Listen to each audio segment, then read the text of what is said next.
চলে এসেছি নতুন ব্লগ নিয়ে। আজকের ব্লগটা থাকবে আমার বার্থডে ব্লগ। ভাবলাম এখনও তো বার্থডে মাস শেষ হয়নি, এখনও তো মে মাস চলে, তাই না? তাই আর কি ব্লগটা এডিট করা। লাস্ট ব্লগে দেখেছো যে আম্মু আব্বুকে নিয়ে বাইরে লাঞ্চ করতে গিয়েছিলাম, আর বার্থডে ছিল আমার 5 তারিখে।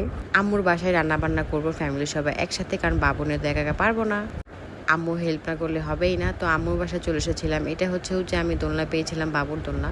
আর এখানে হচ্ছে বিকালে আমাদের রাত্রে হচ্ছে বার্থডে আর কি প্ল্যান ছিল, রাত্রে খাওয়া দাওয়া। বার্থডে বলতে তো তেমন কিছু না, ফ্যামিলি সবাই একসাথে বাসায় খাবো, আর অন্যবার হচ্ছে বাইরে খেতে যায় সবাই একসাথে। তো এবার ভাবলাম বাবু যেহেতু বাসায় রান্না বান্না করে ফেলি। চিংড়ি মাছ ভুনার রোস্ট আর হচ্ছে গরুর মাংস কাবাব করতে চেয়েছিলাম, আর হচ্ছিল না সময়। 5 তারিখেই হচ্ছে খাওয়া দাওয়া করা হতো, বাট এটা হচ্ছে করা হয়েছে 6 তারিখে। অন্তরার হচ্ছে অনেক জ্বর ছিল, এর জন্য একদিন ডেটটা পিছানো হয়। এই তো এখানে হচ্ছে আমি সব মাংসের মশলা দিয়ে দিয়েছিলাম। এত রান্না আমি কখনো করিনি, কোনো আইডিয়া নাই। তো আম্মুই হচ্ছে সব কিছু দেখাই দিল। আমি আর কি টুকিটাকি কাটাকুটা এগুলো করে দিয়েছি, আম্মুই হচ্ছে রান্নাটা বসায়। বাবুকে নিয়ে আব্বু বাহিরে গিয়েছিল, ঘুরে এসেছে বাবু। এই তো গরু মাংস রান্না হয়ে গিয়েছে। তো অন্তরা ইতি সবাই চলে আসবে একটু পরেই।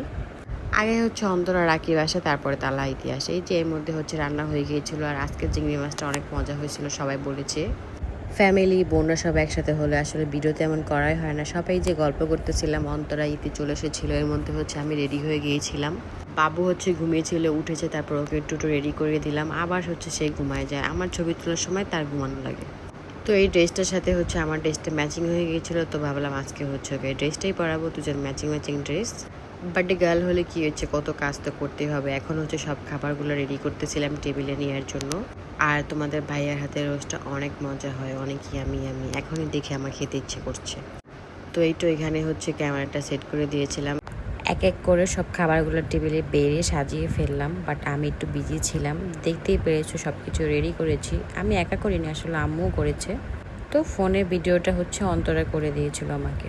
আমার কেকটা নিয়ে হয়েছিল বেক বাই রুবাইয়ের থেকে। আর এই খাবার টেবিলের ইতির এই ভিডিওটার কথা কি আর সবাই ব্যাপারটা বুঝতে পারলো। অনেকে ব্যাপারটা নিয়ে অনেকেই করেছে, ছোট বোনকে এত কেন ভালোবাসে। আমি হচ্ছে বাবুকে খাওয়াচ্ছিলাম, তো এসে দেখি লাস্ট পর্যায়ে আর কি। তো আমি হঠাৎ করে আর কি ভিডিওটা করি। এই ভিডিওটা নিয়ে ছোটদের সব ফ্যামিলিতে একটু এক্সট্রা কেয়ার থাকে। ইতির বিয়ে হয়ে গেছে দেখি ইতি বড় হয়ে গেছে, বুঝলাম না। ইতি আমাদের ছোট বোন, সবসময় ছোট বোন, আদরের বোন থাকবে অল টাইম। আমাদের যদি আম্মু বলেও ভালোবাসে না, এটাকে আমরা মেনে নিব যে ভালোবাসে না। আর ভিডিওতে শুধু বলতে হবে যে ভালোবাসে কি বাসে না, আমি বুঝলাম না।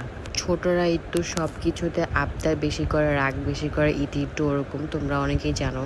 আর আসলে যারা জানে না তারাই হচ্ছে এসে কমেন্টগুলো করছে। ইতি হচ্ছে অলওয়েজ এরকম দুষ্টামি করে যে আমাকে ভালোবাসে আম্মু, আমাকে ভালোবাসা বলো। এটা তো ছোট মানুষ, তাই না? অনেকেই ভালো কমেন্ট করেছে, অনেকে খারাপ কমেন্ট করেছে। যাই হোক, এটা না বেশি কিছু বলতে চাইতেছি। কেমন কথা ভাই, আমার আম্মু নাকি আমাকে ভালোবাসে না, আমার শুধু ইতিকে ভালোবাসে, অন্তরাকে ভালোবাসে। বুঝি না তোমরা এত নেগেটিভ কেন ভাবো। এখন হচ্ছে কেকটা কাটতে হবে, কারণ সবাই বাসায় চলে যাবে তাই। এই তো এর মধ্যে হচ্ছে কেকটা আমার কাটা হয়ে গেল। এই সময় হচ্ছে বাবু ঘুমিয়েছিল, এর জন্য আর কি আমরা সবাই এই তো সবাইকে এখানে আমি কেক খাওয়াই দিচ্ছিলাম। গিফট পেতে কিন্তু অনেক অনেক ভালো লাগে। আর অনেক দিন পরে হচ্ছে কেক খেলাম, কেকটা হচ্ছে অনেক অনেক মজা ছিল। তো সবাই খাওয়া দাওয়ার পরে হচ্ছে আমি খাওয়া দাওয়া করে নিলাম, কারণ বাবু হচ্ছে আমার কাছে ছিল। আর ও হচ্ছে ইদানিং এমন করে, বেশি মানুষ দেখলে ওর কান্নাকাটি শুরু হয়ে যায়, কেমন জানি করে। পরে আস্তে আস্তে ঠিক হয়ে যায়। এই দেখো আমার বার্থডে গিফট। সবসময় আমি বার্থডে গিফট আমার বোনদের কাছে যেগুলো আমার প্রয়োজন ওগুলাই পাই। ওরা পরে দেখি আমার জন্য সে হচ্ছে বার্থডে গিফটই কিনে এনেছে লাগেজ। তো এটা ভালোই হলো, এটা আমার প্রয়োজন ছিল, তাই গিফট করলো ইতি। বাবু হয়েছে বড় লাগেজ দরকার। তো ইতিকে বলেছিলাম আকাশি কালার কেন, ও বললো যে হচ্ছে ঠিকই আছে, তোমার যেহেতু বেবি বয় তো আকাশি কালার, কারণ তোমাদের ফ্যামিলিতে এখন টিম বয় বেশি, এর জন্য নাকি আকাশি কালার গিফট করছে। যাই হোক, কথাটা ভালোই ছিল। এর মধ্যে হচ্ছে তালহা আমাকে গিফট করে দিল আমার পারফিউম, অনেক অনেক পছন্দ। তালহার পক্ষ থেকে ছিল পারফিউম, আর এগুলো এনেছিল থাইল্যান্ড থেকে। তো ইতি তালহার পক্ষ থেকে দুজনেই গিফট দিয়ে দিয়েছে, দুজনকে থ্যাংক ইউ। আর অন্তরা হচ্ছে আমাকে টাকা দিয়ে দিয়েছিল, বলছে তোমার যেটা প্রয়োজন তুমি সেটা কিনে নিও। এই তো এর মধ্যে হচ্ছে সবাই চলে গেল।